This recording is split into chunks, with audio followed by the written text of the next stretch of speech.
Hoy queremos hacer una pequeña reflexión adicional a la carta de los Hebreos dentro de este camino conociendo más la Biblia, que nos ayuda a prepararnos para cuando queramos empezar a leer cada uno de sus libros. Es un libro fascinante. Este libro está lleno de consejos, está lleno de instrucciones para nuestro camino con Dios. Empieza hablando de Jesús y sigue hablando de nuestra salvación en Él, cómo debemos vivir, cómo nuestra relación con los demás hermanos. En la carta de Hebreo encontramos algunos versículos que en algunas ocasiones se nos han compartido. Por ejemplo, Hebreos capítulo 11, versículo 1, es uno de los pasajes más conocidos que dice: es pues la fe, la certeza de lo que se espera, la convicción de lo que no se ve. El libro de Hebreos empieza hablando de Dios, quien en el Antiguo Testamento hablaba a su pueblo a través de los profetas, pero ahora nos habla directamente por su Hijo Jesús, quien murió por nosotros para limpiarnos del pecado. Tenemos acceso directo a Dios a través de Jesús, quien en la cruz pagó nuestro precio, el sacrificio por el pecado, para que podamos ser salvos, y no solamente eso, sino para que cada uno de nosotros pueda tener acceso directo a Dios a través de Él. Pero para que esto suceda, tenemos que creer por fe. Esto se llama la salvación y es admitir que no podemos llegar a Dios por nuestros propios méritos, sino que Dios nos ha dado el derecho de estar con Él si aceptamos lo que Jesús hizo en la cruz por nosotros.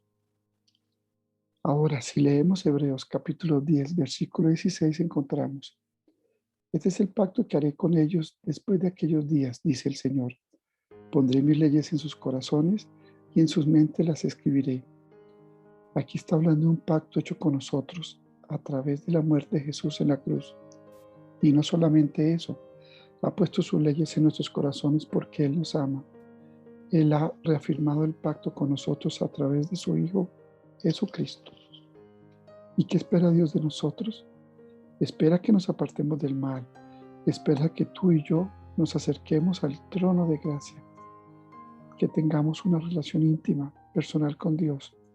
Espera que nos animemos los unos a los otros. Como tenemos el gran privilegio de ser salvos en Cristo a través de su sacrificio en la muerte en cruz, tenemos también la gran responsabilidad de seguir firmes en Él y la responsabilidad de animarnos entre todos nosotros a través de la fe.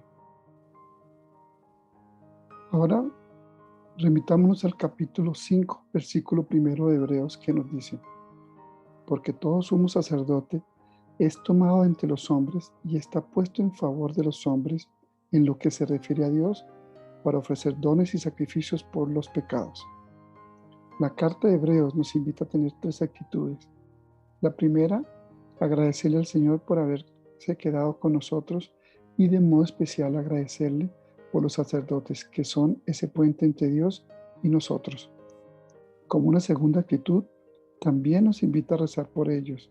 En este pasaje podemos ver que también los sacerdotes son frágiles, tienen sus pecados y sus dificultades, porque Dios quiso poner a otros hombres como mediadores entre nosotros y el Padre. Debemos rezar por ellos para que sean más santos, para que nos puedan ayudar a estar más cerca de Dios. Luego, como última actitud, que nos recuerda que todos nosotros estamos llamados a ser sacerdotes por nuestro bautismo. Somos profetas, reyes y sacerdotes. Sacerdotes en el sentido de que estamos todos llamados a ofrecer a Dios sacrificios agradables. Cuando voy por la carretera y me enojo, cuando tengo un problema, cuando tengo una dificultad en perdonar, esos son los sacrificios que puedo ofrecerle a Dios Padre. Por otra parte, en esta carta también encontramos en el capítulo 2, versículo 4, estas palabras: y de la que Dios mismo ha dado testimonio valiéndose de milagros, prodigios y de toda suerte de maravillas, además de los dones del Espíritu Santo que ha repartido según su voluntad.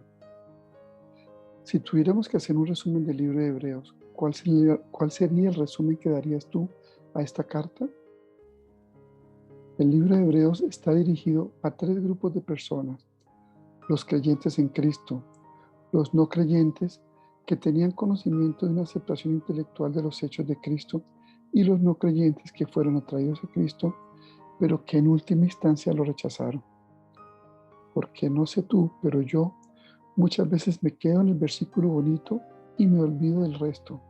¿No te ha pasado? El versículo bonito es el que cuenta, por ejemplo, el que dice, todo lo puedo en Cristo que me fortalece. Qué bueno recordarlo, qué bueno memorizarlo, qué bueno tenerlo subrayado. Pero leamos el contexto. ¿Por qué fue escrito este versículo? Leamos los versículos anteriores. ¿Por qué nuestros hermanos llegaron a esa conclusión de que todo se puede en Cristo, que Cristo me fortalece? El libro de los Hebreos fue escrito para personas que estaban en peligro de hacer un cambio en los valores, pasar de lo cierto y santo a lo dudoso y terrenal. Eran cristianos que pensaban en abandonar la relación con Cristo para volver a vivir bajo la ley de Moisés.